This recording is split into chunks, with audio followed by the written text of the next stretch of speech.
जय जय दीन दयाळा सत्यनारायण देवा पंचारती ओवाळू श्रीपती तुझ भक्ती भावा विधियुक्त पूजन करीत पुराण श्रवण परिमळ द्रव्यासहित पुष्पमाळा अर्पून घृतयुक्त शर्करा मिश्रित गोधूम चूर्ण प्रसाद भक्षण करिता प्रसन्न तू नारायणा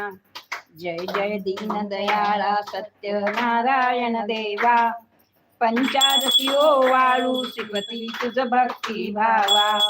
शतानंद फिरवे पूर्वी व्रत हे आचरिले दरिद्र दौडुनी अंती त्याते मोक्ष पदा नेले त्यापासून हे व्रत या कलियुगी सकळा सुत झाले